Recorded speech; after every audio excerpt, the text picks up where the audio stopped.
Halo semua, kembali kita di mata kuliah Biostatistik dan Epidemiologi dengan saya Ibu Eka. Sesi ini tentang statistik untuk menguji hubungan. Tujuan pembelajaran pada sesi ini adalah dapat melakukan uji statistik untuk melihat hubungan dan memprediksi hasil. Kembali diingatkan tentang analisis statistik yang terdiri dari deskriptif dan inferensial, di mana inferensial statistik terdiri dari parametrik dan non-parametrik. Perlu diingat kembali untuk syarat uji parametrik yang penting yaitu skala numerik, interval atau rasio. Data berdistribusi normal dan untuk mengukur parameter atau mewakili populasi. Para peneliti melakukan analisis korelasional untuk mengidentifikasi hubungan antara atau di antara variabel.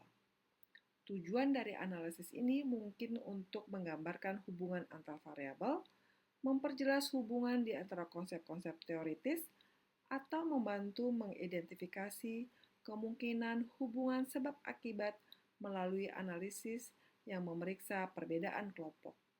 Semua data untuk analisis harus berasal dari satu populasi yang memiliki nilai yang tersedia untuk semua variabel yang akan diperiksa dalam analisis korelasional.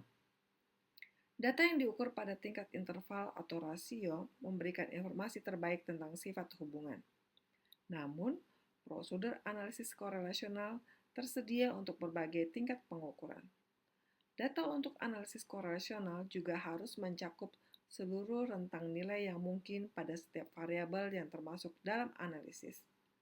Sebagai contoh, jika nilai untuk variabel tertentu dapat berkisar dari nilai terendah 1 hingga nilai terendah 9, setiap nilai dari 1 hingga 9 mungkin akan ditemukan dalam kumpulan data. Jika semua atau sebagian besar nilai berada di tengah-tengah rentang skor tersebut, 4, 5, dan 6, dan hanya sedikit atau tidak ada yang memiliki nilai ekstrim, pemahaman penuh tentang hubungan tidak dapat diperoleh dari analisis. Oleh karena itu, sampel yang besar dengan nilai yang beragam sangat diperlukan untuk analisis korelasional. Uji parametrik untuk melihat hubungan salah satunya adalah person-product-moment correlation. Syarat untuk uji ini adalah data numerik, berdistribusi normal, menguji korelasi antara dua variabel, baik di dalam grup maupun antara grup. Kita akan memulai langkah-langkah dalam uji person. Langkah yang pertama adalah klik Analyze, Correlate, dan Bivariate. Langkah berikutnya akan terbuka untuk memindahkan variabel yang akan diuji. Pada slide ini akan dilakukan antara usia dan nilai IADL. Pastikan juga untuk klik Person, Total, dan Flex Significant Correlation. Jika sudah, dapat klik OK. Silakan membaca modul untuk mempelajari cara membaca output hasil menggunakan uji person. Jika syarat uji parametrik tidak bisa dipenuhi, maka dapat dilakukan uji non-parametric Spearman. Syarat untuk uji ini adalah ordinal data atau jika data numerik namun tidak berdistribusi normal. Berikut akan dilakukan langkah-langkah uji Spearman. Langkah yang pertama adalah klik Analyze, Correlate, dan Bivariate. Langkah berikutnya akan terbuka untuk memindahkan variabel yang akan diuji. Pada slide ini akan dilakukan antara usia dan nilai IADL. Pastikan juga untuk klik Spearman, Total, dan Flex Significant Correlation. Jika sudah, dapat klik OK.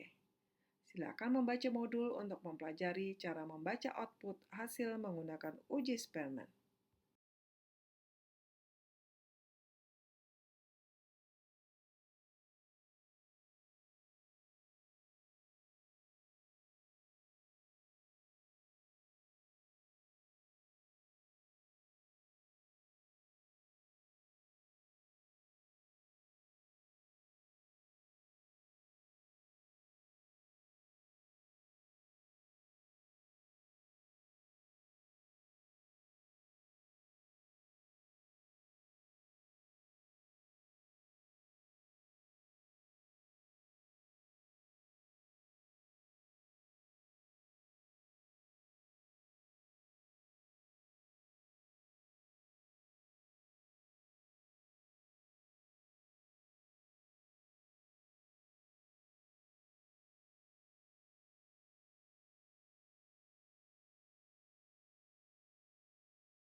Pada sesi ini kita juga akan mempelajari tentang analisis regresi linier sederhana.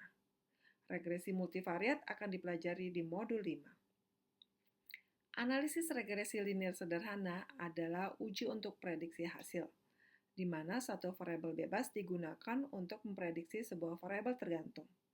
Persamaan regresi linier adalah Y sama dengan A plus BX.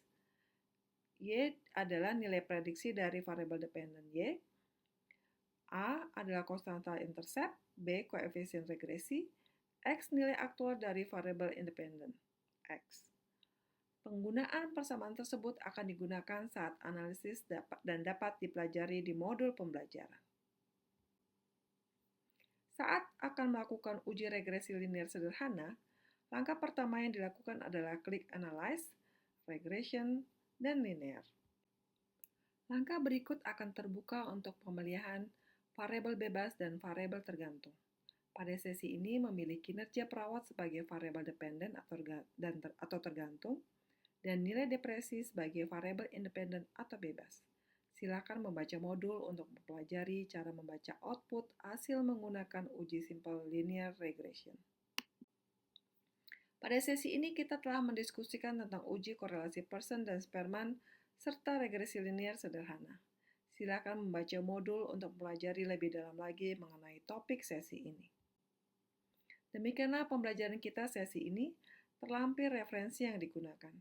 Sampai bertemu di sesi selanjutnya. Selamat belajar!